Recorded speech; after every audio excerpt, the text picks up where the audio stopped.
series of roundtable discussions addressing different topics that we encounter as we walk through the days of our life here. Some of them are tied in with our belief system. Some of them are just tied in with handling social issues. Some, just the whole mishmash of what really makes life for us every day. The challenges, the things that go on. And so what we wanted to do is we wanted to start addressing some of these some of these issues, and we're going to deal today a little bit with anxieties and coping with anxieties and stuff. But our biggest emphasis on this one here is the trend in suicide. It's just it's amazing what's going on in the world these days and what's going on with life in itself. And so we wanted to just get together and go around and just have a discussion on this for a little bit. What I would like to bring up to you, though, this is not a diagnostics thing. This is not something in which you can self-diagnose and self-medicate yourself. If anything strikes you out of what we're talking about today, that I know that, I feel that, then you need to get a hold of medical professionals or counseling professionals or pastors. Start off and you're the one who has to make the first step. Nobody can do it for you. It has to be you. And we would ask you that you use this as an informational package so that you can take a look at, I feel these things, I need something, and start the pathway to healing, in that. And I would like to just, as we go around our table here, we don't have a table, but we do have chairs here, and let our participants introduce themselves and tell you a little bit about their background and their specialties in this. My name is Karen Marshall. I started out my professional careers as a journalist, and God had a different plan for me. That got changed about 30 years ago, and I've been working in the suicide awareness, prevention, and postvention, which is working with families or friends after a suicide takes place. Been working in that for 30 years now, and just retired and moved up to the UP, and the work continues. I'm Tim Miller, pastor here at Christian Fellowship Churches, and I've been pastor here for 23, going on 24 years, and so that's all I have. Yeah, and I am Sam Norman, and I'm here just to take up the extra stool that we have. So let's go ahead and kind of dive into what we're here for. First thing I was looking at here is our definitions. And the definitions, suicide as opposed to suicide attempt as opposed to suicidal ideation. Can you elaborate on those a little bit for us? Sure. There are different levels of trying to understand how suicide can be gauged. Mm-hmm. So if somebody is having suicidal ideation, they're having thoughts of suicide, perhaps they're thinking what would happen if things get so bad that I can't take it anymore. Somebody who makes a suicide attempt is someone who takes an action, non-fatal action, based on what they're doing, and they're able to survive that. And suicide is a self-inflicted fatal death. That's the simple part of it. Okay. And so now we have some definitions to work off of, but this is closer down your guys' fields than mine. Have you ever had to really deal with someone who was definitely a suicidal risk? And what's the avenue that we use for them? How do we even identify someone who's in a suicidal risk? I think one of the things Karen and I in our discussion before have talked about is just ask. Best way to identify somebody, ask. But if you see somebody who's not acting right, unusual. Now, I've had people who I didn't know because of where we're located. We have a lot of people coming through the area. So there's people that I don't know, and so is that unusual? Their actions may not be unusual for that person. Mm-hmm. But I've had people who, because of drugs, because of alcohol, combination of the two, become very, very much suicidal, Yeah. and having to get them the appropriate help.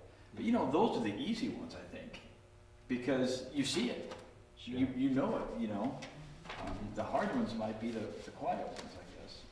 Could very well be. Certainly it helps if you are sort of used to the way somebody presents themselves on a daily basis. If they're, you know, seem to be pretty laid back, pretty easygoing, and all of a sudden they become very anxious or very unhappy. Somebody who's very unhappy all of a sudden is very excited about life and is very positive.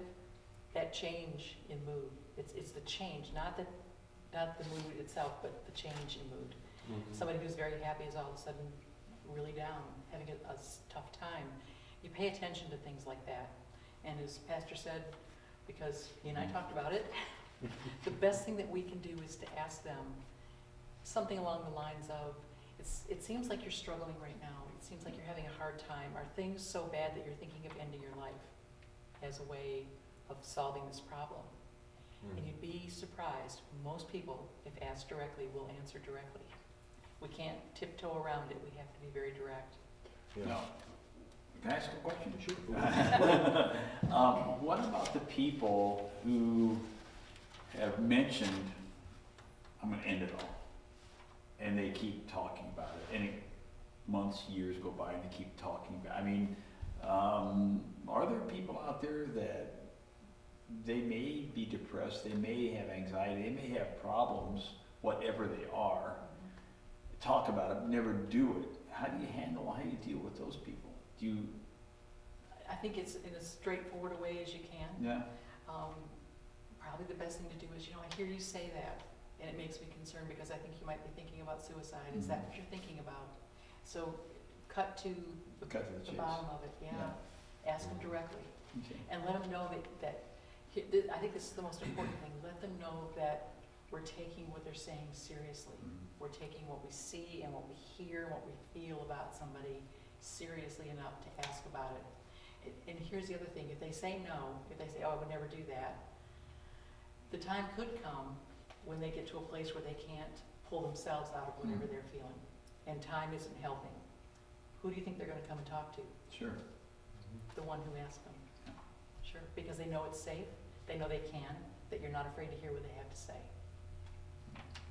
Okay, well, I have a question for you here, and it's one of the ones that was gifted to us, and I'm going to go ahead and use it. It says, there are many facets to a person's well-being, including mental, emotional, social, spiritual, and physical. Would you consider one or more of these more important than the other ones? Is there a priority to the way that a person feels, the impact that the world has on them?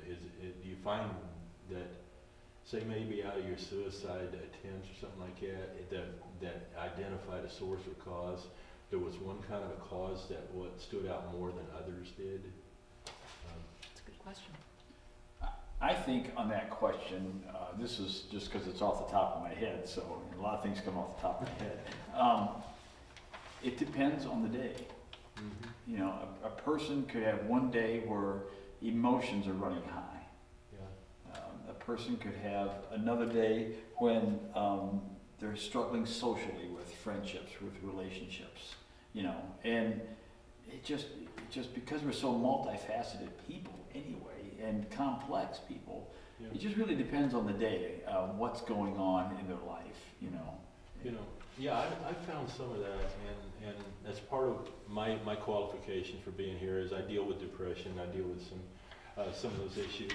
And what I found over time was that what triggered me in the morning to have that zero feeling wasn't anything particularly consistent. Today could be something emotional that happened. Tomorrow I could just get up and nothing. Yeah. It's just you get up feeling nothing, and so that's the way you go through your day, feeling nothing. You know, and value on things. I mean, I love my kids, I love my grandkids, I love my wife, I love my horse, you know, all that stuff. But at the same time, that appreciation of them, that love for them, almost becomes numb within you. It's not that it's gone away, but you can't put your finger on it. Because if I could put my finger on it, I'd feel better. But I can't put my finger on it. I don't know why I feel the way that I feel. Do you find that to be an unusual thing when you talk to people about, I don't think so. I think, people, we make plans for tomorrow, but we sure can wake up in the morning and because of emotions, because of many different variables, those plans can sure change in our mind. I think physical is on that list. You might think, how can physical, well, you wake up and you think you can't do the things you did when you're 19, and I can't do this. still try every now and then. Yeah. Or you could hurt yourself. Yeah, exactly. Maybe you don't want to do the things you did when you're 19. But the point is that people get depressed over that because that means age is coming. That means something's coming that you can't do, and you get depressed over that, and that can lead to something. That could just be the start of the snowball rolling down the hill as far as that goes. You can have sound bites with this here. You can have reality bites. Like what you're talking about. Exactly. Reality just bit me. Yeah, exactly. Well, and I think too, in an ideal world, I think the human body works best when all of these things are in balance. Yeah. Some sort of balance, and a person has an understanding of how they're likely to feel emotionally and socially as they live their life. But when one of these, I think, gets out of balance and begins to take over, I think then we start to see problems that can develop. Story I had during COVID last year. I had a phone call from someone who doesn't attend our church family, so I'll just put that disclaimer out there. They don't attend here, but this person called and was in tears, was just crying, and I said, "How can I help you? What's going on?" And this person kept saying, "I don't know. I don't know." I think I told you about this, Sam. And he kept saying, "I don't know. I don't know. I don't know." And I asked the person, "Are you being hurt?" No. Is anyone hurting you? Is anyone, how about emotionally hurting you? No.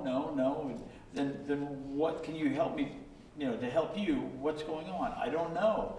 And I just really had to talk it's a lady, I had to talk her kind of off the edge there, so to speak. I said, well, let's talk about things that you do know, because, and I'd ask her, I said, different questions, and they're always, I don't know. So finally I said, what is 1 + 1? And, and there's this pause at the other end of the phone, and she said, well, it's 2. I said, there you go. Something You know something. And then I asked her another question, and she gave me an answer. I said, there you go, it's 2 things you know. I said, what else do you know? And she said, well, I know God loves me. And I said, there you go, there's 3. What else? I said, you're swinging for the fence now. What else? And family loves her. And so, sometimes there are people for circumstances, and I asked her about how she got here, and she didn't know, and we just don't know. Yeah. We just don't know. We just wake up one morning sometimes, and it's just don't know. Right. Yeah. But her ability to call somebody who she knew would be caring and compassionate helped her. Yeah. Because even if she couldn't get the words out, she needed to get the tears out, and she needed somebody to hear how distressed she was. And I think that's something we can do for anybody. Availability is Absolutely. really important. Yeah. Availability and willingness to listen. Yeah, because doesn't that really just kind of give you the avenue for just having an emotional dump? Just letting it flow, just letting it go, and perhaps that's what was just needed at the time.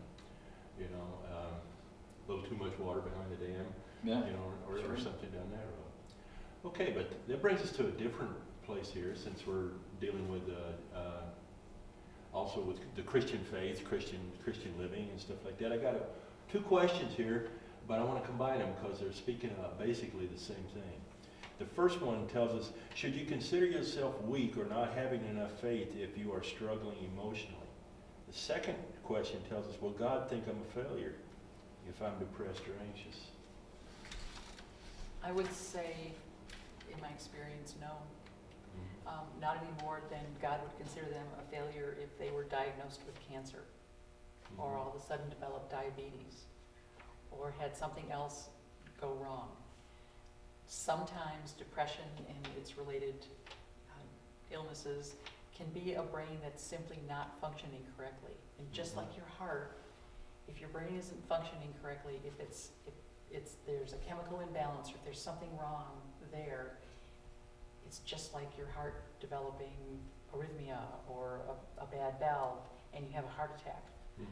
So the important thing is if somebody is feeling depressed or down and it goes on for a long time, the best thing to do is to get it treated, because any disease, any malfunction of the human body that's not diagnosed and not treated or undertreated can kill you. And that's where we come down to, I think. So basically, even if you go into a counseling mode, perhaps it's also beneficial to go for a physical evaluation to see if you have something that's underlying there that's causing causing a portion of that. And I stress to people, whenever I meet, we're counseling people, and that if your arm is broken, you're going to go to a doctor to get it fixed. A lot of people think that there's something wrong with going to see somebody to get something, the wires rewired a little bit, in the brain, and that we got to get something fixed there. There's nothing wrong with that. Is everything right with going to right and getting proper help? You wouldn't let your arm, my arm's fine, your arm's broke. No, it's fine. It's broke, I'm telling you. There's a place where denial's got to stop. Exactly. Yeah. And in the Bible, I think of David, King David. He was out with his mighty warriors and his mighty men, his army, and while they were out, the Philistines came and they sacked the town. And they took all the women and children away. Ziklag. Yeah. And if you know the story, King David got very depressed. Now he's got all these mighty warriors around him. There wasn't anybody that could lift his spirits or anything. In fact, they were getting ready to get after him. So it says that he strengthened himself in the Lord. Sometimes, if those people who are of Christian faith, you ask the question, what does God think about us if we get down or anything like that? Sometimes those who are of Christian faith need to just get away with the Lord. And I'm not saying that this is the answer for everything, okay? Just make that clear. But you need to get away with the Lord and strengthen yourself in the Lord, because only God can strengthen you, and you can do that with Him. Sometimes somebody else can't help you because they don't have the tools to. But, if you're a Christian, the place to go is the Lord in prayer and seek Him. Go to the Bible. There's scripture there in the Bible that can help too. But by all means, always, always, always go and get help where you need it. Yeah, and let me give a little bit of personal witness on this. Sure. We were talking before we started here about this. But when I was at the peak of my depression period, it was also the time that God started drawing me back into being closer to Him. And so as I drew closer to Him, a lot of the depression things kind of moved away. Do I still take medication for depression? Yeah, I'm right on the very margin, and you might as well not take it. That's how far I'm down from where I used to be.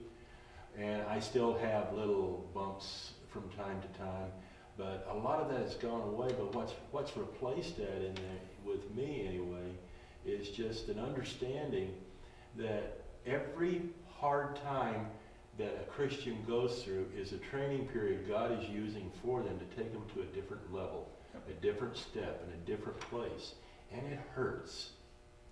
It hurts a lot sometimes to go through all of the different kinds of emotional pain, sometimes physical pain, but mostly emotional pains and anxieties, and where the slightest little thing that occurs to you will just gnaw on you and gnaw on you and gnaw on you. And when we look at that for its reality, it's Satan chewing on us, but God's still got His hand on us. He's still got the control there. So that part is there too. So as far as your faith, if you're getting tested and if you're getting tried, well, what does the book of James tell us about count it all joy when you undergo these things? And I can tell you that one of the things that I gained out of the experiences I had with the deeper depressions and the anxieties that were involved in it, and that feeling that you had where you really just didn't care if you died right now. I mean, I wasn't going to kill myself, but I just didn't feel like I even wanted to live.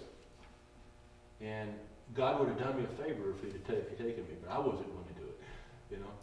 But the thing is that I gained off of it is that now I can sit down and I can talk with people who are struggling with depression. Yes, So what was a curse and a thing that was hurting me is now a blessing that I'm using to try to deal with other people. Yeah.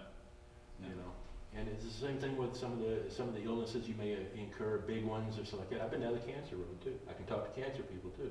All these things are things where God takes the hard stuff, the things that you had pains in, all that stuff like that, and he turns them around and he puts them back as blessings in your life. Yeah. God likes to redeem. Absolutely, Yeah. absolutely. Yeah, and in talking about, how things like depression can occur in us as individuals, it also can run in families, just like something like diabetes can run in a family, or Yeah. propensity to heart disease. Briefly, my story is that when I was 17 years old, I was a senior in high school, my father killed himself. And back when that happened, nobody talked about it. I didn't know anybody who had ever died by suicide, and I didn't know what to do with myself, and my family didn't know what to do with ourselves, and we kind of stuffed it down and went on with our lives. 17 years later, my dad's only brother, my Uncle Gary, killed himself. And that's where the scabs got ripped off. That's where the things that I should have been doing at age 17 in terms of handling my grief and learning about suicide even. I didn't even say the word. I used to lie to people about how my dad died because he was only 46, and people would say, oh, he was so young, how could that have happened? And I would lie. So it was in my family. Dad was 46, my uncle was 52.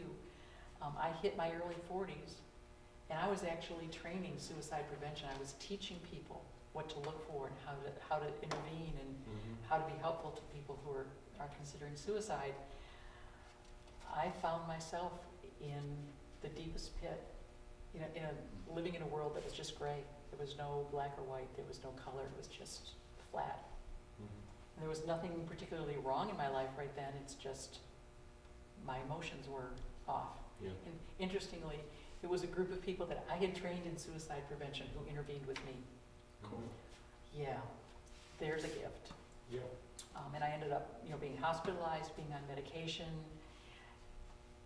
and I came through it.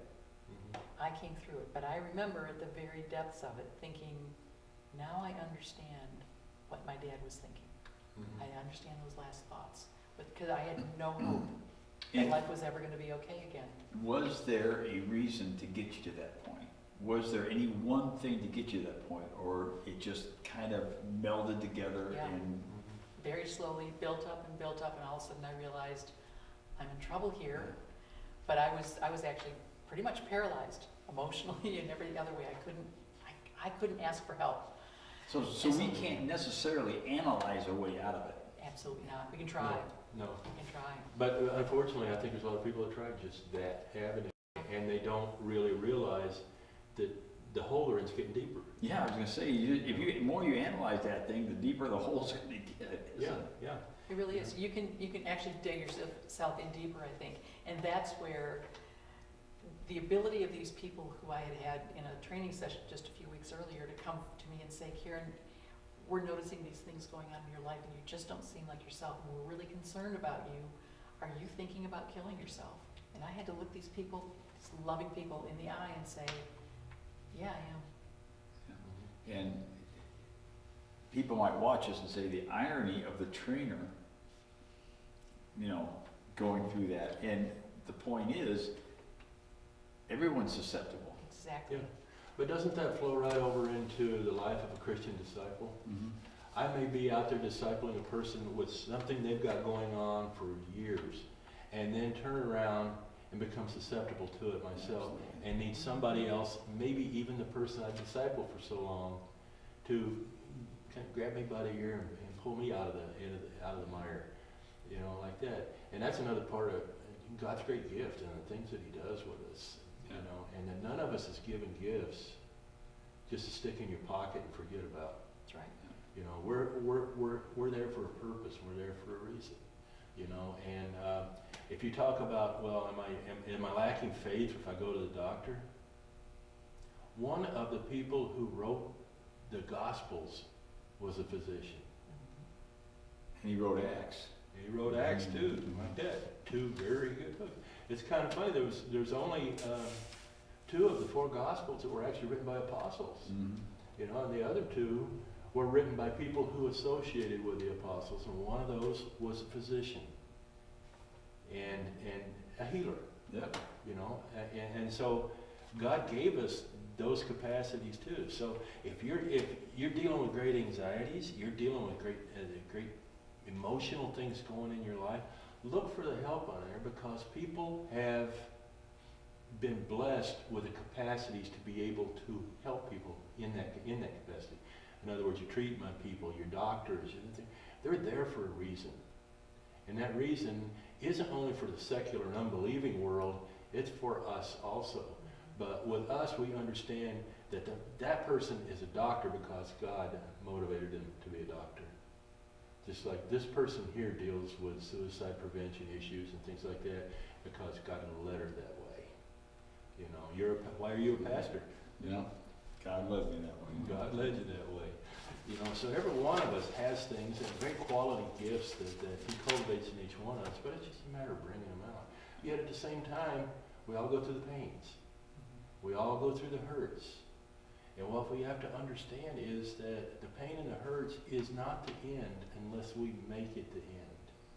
And when Jesus talks about, in the book of Revelations, being an overcomer, that's part of what He's talking about there, but you can't do it alone.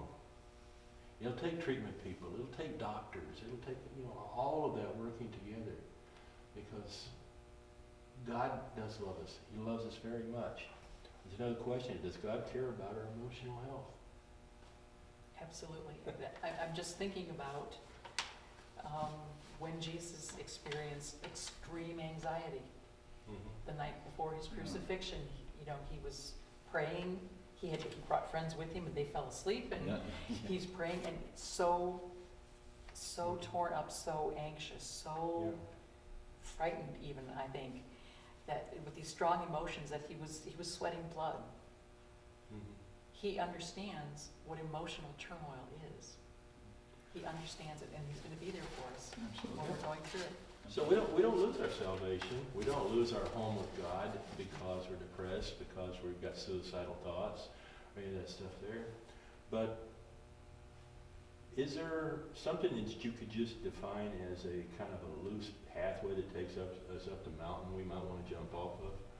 I mean, as far as emotions, as far as things, is there some stage of where it starts that, well, it could be this, but it takes you to the next step, and then takes you to the next step, Could very well be, and I suspect that there are as many different paths up that mountain as there are ways to die by suicide, and everybody's story is different, which is why it's so important, why we teach the training that we're about to bring here to the church. Teach people to look for the warning signs, to look for an opportunity to step into somebody who seems to be struggling. Not that they want to die, they're struggling to live. And to be able to reach out to them and offer them help. They're looking for a reason to live. They're looking for a reason to live. Right. They desperately want to be able to live. But right now the book's empty. You open it and the pages are blank. And so that's where the help needs to come in. Yeah, and in the middle of going up the mountain, use that analogy, I guess. It's really hard to be rational, isn't it? When you were going through your experience, and you really need somebody to come alongside to be rational for you. Which is precisely what happened to me. I'm so grateful. Yeah, I am too. And they are too. Yeah. But they are grateful. They know, that they were able to make a difference in this person's life. And that's great, but for me, it literally was the difference between life and death. I reached a point where I didn't think I could go on feeling the pain that I was feeling, but on the other hand, also feeling the numbness I was feeling. No joy, but no sadness, just numb. Absolutely no logic involved. You can't figure out any portion. Matter of fact, it's the opposite of logic. It's pure emotion, or the absence thereof. You've got nothing positive in the way of emotion inside of you. Everything's just flatline. You can't raise it. You can't lower it. You know, when it does start to lower, that's when you're in danger. You know, but you got people out all over the place now living their life just like that, pretty much flatline, no emotion. Nothing one way, nothing the other. I mean, I imagine you bump into it in counseling with people. They don't even know how they feel. Oh, yeah. Yeah, it's amazing how many people, you're just trying to get something out of them for a starting point. And usually in the counseling, it's let them talk. But when they come and they just sit, that makes it hard. And trying to get, I don't know, I just don't care anymore. You get a lot of that. Don't care anymore. When they might have been a very caring person. Yeah. You know, they're just tired of it. Just, you know. And it's, you know, I think of all the times in the Bible that we see talking toward anxiety, toward depression, toward things like that. You know, Jesus in Matthew chapter 6 says not to worry. Don't worry about stuff. You know, God loves the birds of the air, and He created the lilies. Look how the clothes, how they're clothed. And, you know, He loves you even more. You know, He wants to make sure, and worry and anxiety kind of go hand in hand a lot. You know, Paul says, you know, be anxious for nothing. Yeah. But in everything with prayer and supplication, present your, you know, don't sweat that stuff. And Paul had his own problems, you know. Yeah, and basically what Jesus is telling when He tells you, abide in me. In other words, live in me. Have your life source in me. Live in me. Because there's a hope there that you can't find anywhere else in the world. You know, and sometimes that feels like it's gone far away from you too. But it hasn't. It's still out there. But there's someone trying to tell you there's nothing there for you. Maybe you ought to kill yourself. Yeah. You know, so there's another voice. There's another thing that's in there. And what we as believers need to be able to do is to see the truth in what's being said to us by that other voice. And then the closer you draw back into God and His ways, the stronger you actually feel. I mean, you still struggle. You may have bad days. You're always going to have those. Those haven't gone away from me. They're still there every now and then. But they're nowhere where they were at. And I spend more time feeling God's presence around me than I do not feeling God's presence around me. And that makes a lot of a difference. But doesn't Jesus tell us that we have to pursue that? We have to seek it. We have to look for it. And I think maybe that's where the depression and stuff sets in, is when we quit. When we're happy to, even if we're coming to church, we come to church, we hear a message, do all that stuff, out the door and gone. And we're not living a life as believing children of God. Then that leaves us open and susceptible to a lot of different kinds of attacks. And among those is anxiety, the depression, that almost like a personal death wish. You know, all those things are there. Yeah, so many people, you know, we're trying to walk as a follower of Jesus Christ the best we can, right? And then we hit Monday. Yeah. You know, Monday comes and we have a moment of weakness and we just blow it. We say something, we do something, we have an action, whatever it is. We just flat blow it. And then we can get depressed. We can get, oh man, I blew it. You know, God's not going to love me. God loves everybody equally. Yeah. I still think He has some favorites, but He loves everybody equally. And you know, I guess just to say to people that you can't get away from God's love. He loves you like you've never imagined, and He won't stop loving you. That's why He sent Jesus to die for everybody, for all of us.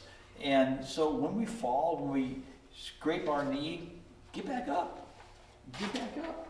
You've got to keep going. You've got to keep doing, getting back up. You know, it's so important that we do that. And I do want to make sure we make the point that just because you're a follower of Jesus doesn't exempt.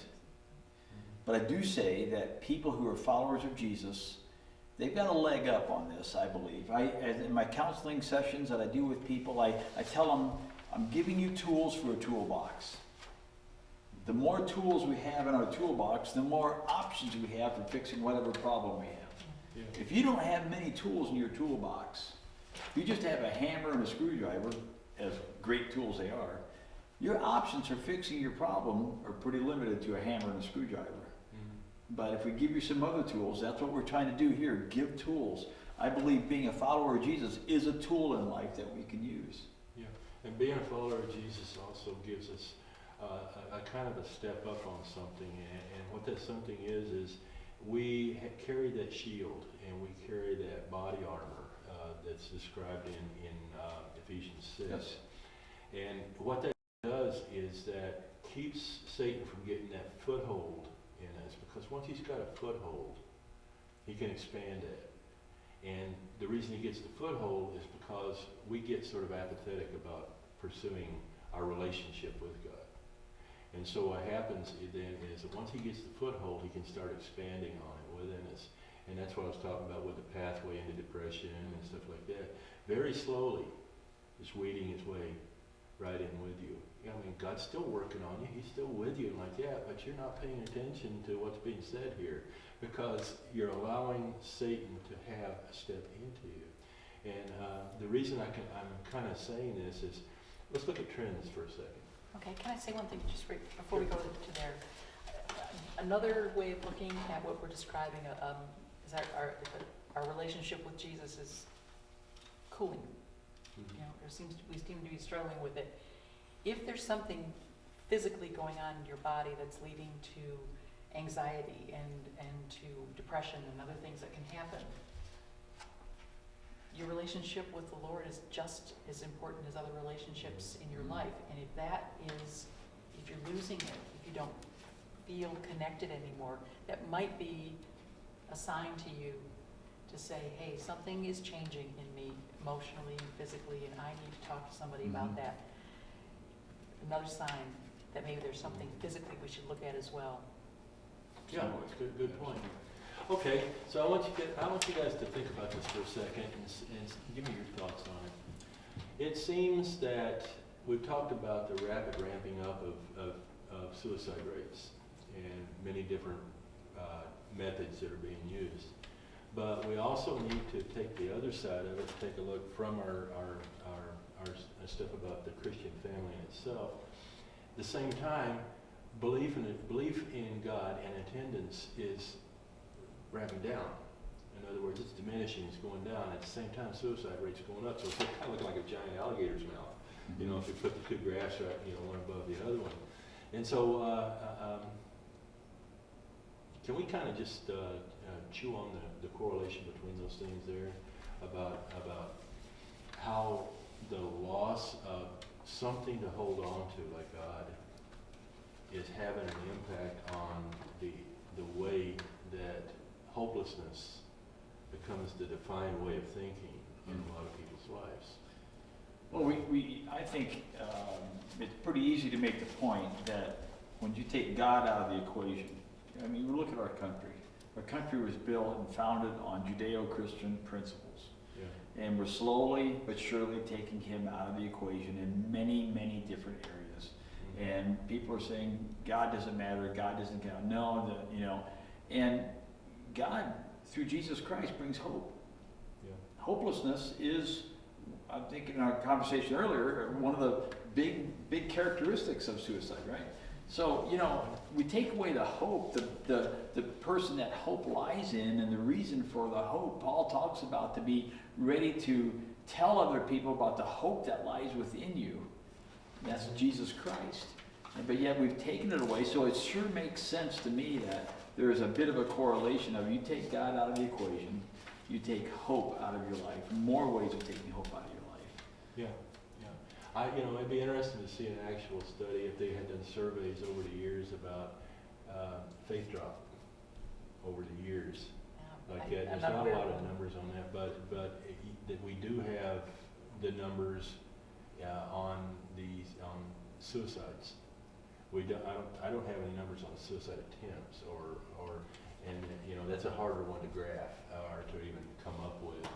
And something like just suicide idealization would be almost impossible to do anything with. And yet, there are very valid factors in what you would look like the three legs of a stool that a suicide-related person headed towards suicide would be sitting on.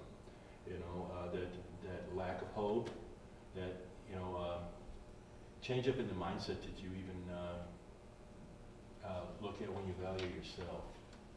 I mean, God wants us to love ourselves. He doesn't want us to be infatuated with it. But he wants us to love ourselves.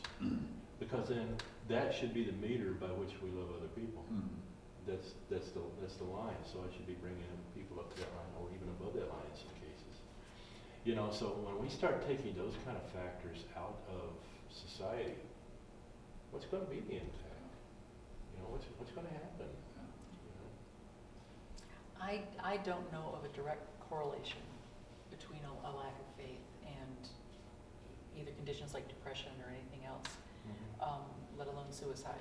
It would be an interesting question to ask, but I also think that because suicide is such a complex set of circumstances and things that happen all at the same time, because if you look at the number of people who have suicidal ideation, it's this big. Yeah. And if you look at the number of people who get into a clinical depression and that sense of hopelessness, still a big number, but a little bit smaller. And it keeps coming down and coming down. The number of people who actually end their lives who have had an experience with all of this is relatively small. Mhm. So it would be hard to really pinpoint what the one thing might be. Well, you go But- from, how many suicides a year? 40? In 2019, which is the year that we have the most recent figures, we always run about 2 years behind in getting the numbers. They actually dropped for the first time in my experience in suicide prevention, which is 35 years, something like that. So we saw the numbers coming down. So something that's happening out there in the suicide prevention world is making a difference. And then COVID hit. So we'll see what happens with that. But can't you say that if you have, for every person who commits suicide, there are probably X number of people who have contemplated it, Yes. and there's X number of people who are, you know, they just, the bullseye goes out. Yeah, You know, but I think you'd have a couple of groups. You'd have a group that had contemplated it and would admit it, Yeah. and the group that had contemplated it and wouldn't tell you about it, wouldn't say anything to you about it. And I think a whole lot of people have at some time thought down that line. Yeah, my point on that is that there's a huge amount of people out there who are at risk. Mhm. Anybody contemplating it is at risk. Yes. Yeah. Anybody having thoughts of suicide is at risk Yeah. and deserves whatever intervention we can do. So if you got 48,000 suicides a year, roughly, I think Yeah, that's it's the dropped to number. 47 in Okay. 2019. There could be hundreds and hundreds of millions of people who Absolutely. contemplated. Yeah, yeah, especially in we talk a lot about the blessings in our country, but blessings can come with curses too. And they're attached, all you gotta do is open it if you want to. And in that case, what happens a whole lot of the time is we become a consumer-driven, my rights first kind of a society. And as some of that stuff starts going away, it's going to impact me emotionally. Back to me again. My first indicator that if something was not going right was the anxiety issue. And I actually got to the point where I had on my desk, I had a phone with the regular touch buttons for dialing in. I couldn't hit the right buttons. I was to the point where I was like that. And it's even worse if the phone rang. What's going to happen now? So you like that, and you always get into the trembles and shakes and stuff like that. And it progressed enough that eventually I came out off of work, and that's when the depression portion really took over, because now you feel like a failure. Now you feel like you're letting your family down. All these other issues start coming in. And so it was a progression for me in one direction. Now, I think everybody that you ever talked to, not necessarily that went up to the suicide level, but went through depressions and issues like that, can give you little stepping stones that they went on that just increased and increased and increased. The anxiety didn't go away. It got muted down in order to make room for the depression to come in. And so both issues were still there. And so you're dealing with both of the things now, and sometimes something that hits you wrong and the anxiety would give you a kick in the pants, and then you go out and sit on the porch and pout all afternoon long and not know why. You didn't know why, I got things to do, but, couldn't even get up to go do them. And it's not that I couldn't get up, I didn't want to. Mm-hmm. there was no drive, no ambition, no nothing left in there anymore. You know, so it becomes almost like a self-destructive spiral. And perhaps, do we just get tired of the spiral? Yeah. It can be pretty tiring. Yeah. It's pretty understandable. Yeah, doesn't that take you to the point where you just want out? You just want out of it. You want all of it. You know? Do you want to take a second and just sort of frame for folks what the issue of suicide looks like? Sure. We can throw numbers out, but how do you compare those? So the number of suicides that have happened over the last almost 10 years place suicide at the 10th leading cause of death across age groups, across states, any way you look at it. 10th leading cause of death in this country. The number of suicides are a little more than twice as many as homicides in this country, which many people find shocking. It is, for the first time about 10 years ago, the number of suicide deaths surpassed deaths from automobile crashes, which, by the way, people in the auto safety business said would never happen. It did, because they're getting better at keeping people from dying in car crashes, and we haven't done a whole lot about preventing suicides. And it's also 3 times as many as the number of people who die from something like HIV/AIDS. Again, because they've gotten a grip on that and they've learned how to prevent it. So we're talking about something that, in a way, is large, but also in a way, again, compared to the number of people who experience the things that can lead up to suicide, is relatively small, and that's a good thing. And I also think you might find it shocking to know that the U.S. government didn't fund a suicide prevention program until the year 2000. Prior to that, in the 1960s, under the Kennedy administration, there was money set aside to create crisis lines. And those hung on by themselves even when the funding ran out. They found their own ways of doing it. But with that money that came about in just 22 short years ago, a number of things have happened. It used to be, because I was involved in suicide prevention, and we went to Congress and we asked them for money to help us deal with this public health issue, because that's exactly what it is. So we began to put money into programs, into trainings, into things like that. So I was one of a handful of people. There might have been 200 people in the entire United States who were working in suicide prevention at that time. Now I can't even tell you how high the numbers are. It is amazing how many people have made this their life's work. And so we're seeing hope in that way. We're seeing hope for people who need help to be able to find it from somebody who's been trained well. It was interesting for me to find out that mental health professionals, in the course of getting their degrees, were not taught in suicide prevention. They were not taught how to handle a client who became suicidal. It just wasn't part of the curriculum. So they came to classes that I taught, and people like me taught, just to learn because they knew they had to. So some things are changing. Some things that were off balance that led to the numbers going up and up and up, I think are slowly being righted. And like I said, again, we saw it in 2019. The numbers came down for the first time. There was great celebration around that. But that's the magnitude of the problem that we're dealing with. Okay. And it's really hard to conceive just how big it is. I mean, this is a big nation. And this is, we're only talking about the United States right now. Where do you go if you talk about the whole world? In the entire world, there's slightly more than 1 million suicides a year. The U.S. falls somewhere right in the middle in terms of number of suicides per population. That's the suicide rate, is the number of deaths per 100,000 people. So we're about in the middle. Okay, so I'm feeling down. I'm feeling things that I can't explain. I'm feeling edgy. I'm feeling like the slightest thing sets me off.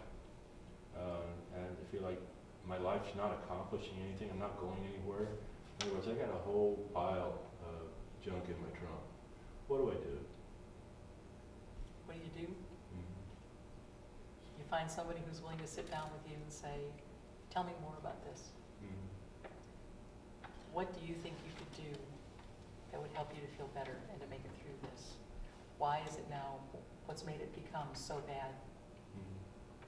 and also to thank you for coming forward and talking to me about it. Mhm. Just really thank you for trusting me enough, because I care about you as a person, Mhm. and I don't want anything to happen to you. I don't want to lose you. So what can you and I do together to help you through this? For starters. There's the start. That's a great start. It's a great start. Well, can you tell us about where you're headed with the program you got coming up? Yeah, I'd be glad to. The third week in May this year has been designated a suicide prevention week. Everybody who is an accredited trainer in the state was contacted and said, would you do a workshop or two during that week, and let's see how many people we can train in 1 week. So there's about 150 of us who were on the initial call, and I'm doing two. I'm a trainer with Living Works. They're a Canadian-based company that does nothing but suicide prevention programming. Been doing it for 40 years plus. That's all they do, and they do the very best. So there's a whole menu of different trainings, but the one that we're going to do here at Christian Fellowship Church in the Nobbin campus is called Safe Talk.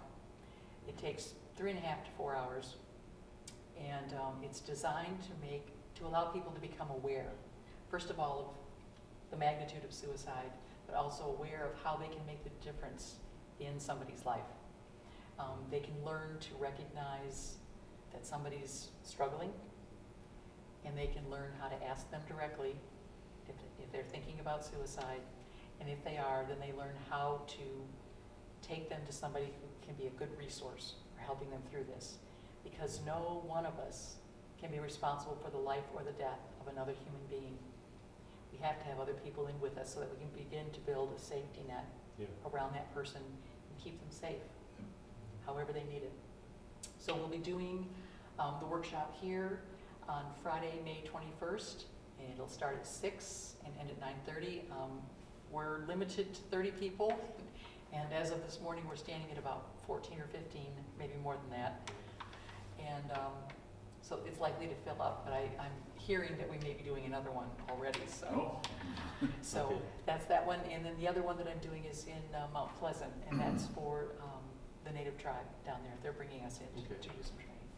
Okay, and so I think that what we can be doing here is, we'll make sure to get some reminders out on our website and Facebook pages as we go forward. It's done.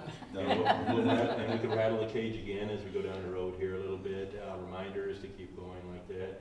Plus, what we've talked about tonight will be available out on our websites and on our Facebook page also. And we'd encourage everybody to take a look at it. Tell a friend.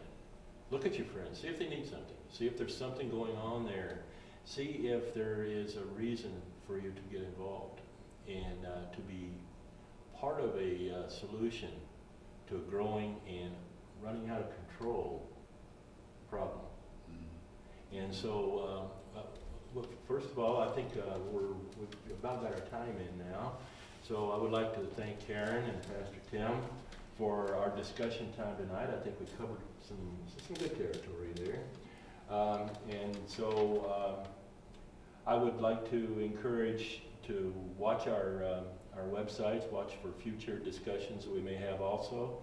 And also, just for something different, not because I'm not able to think or anything, but if you people who watch our sessions out here have something you'd like to see in a discussion format, go ahead and get a hold of the church here. The phone numbers are right there on the Facebook pages and stuff. You can refer this stuff to us and just tell us you'd really like to see a discussion in whatever, and we can build on that. We can move forward with that. I thank you and appreciate you both giving us the time tonight. Don't close this out yet. Here's how I would like to close this, if y'all don't mind. Good. If you are concerned after watching this about yourself or about somebody you know and love, this is a telephone number for you to write down. So if we can, I think we can try to put it as a sign underneath the video. The number is 1-800-273-8255, and the 8255 spells TALK. So the number is 1-800-273-TALK. That is the National Suicide Prevention Lifeline. You can call them. They also have chat lines and texting lines. So you can reach out for help in a lot of different ways. Your call will go to the nearest accredited crisis center to where you're calling from, so that local resources and local help are available for you wherever you're calling from. So please, if you're concerned about yourself or somebody else, keep that number handy. Okay, and thank you. And as I said, also, just as a closer for us, we've covered a lot of good territory here and like that. And for those of you who might be looking for a place, 9 o'clock on Sundays right here in Nobbin Way with the Christian Fellowship Church, and 11 o'clock in Rexton. Yep. Come on out, join us. We're not all that bad. Oh. Okay. And thank you, and good night.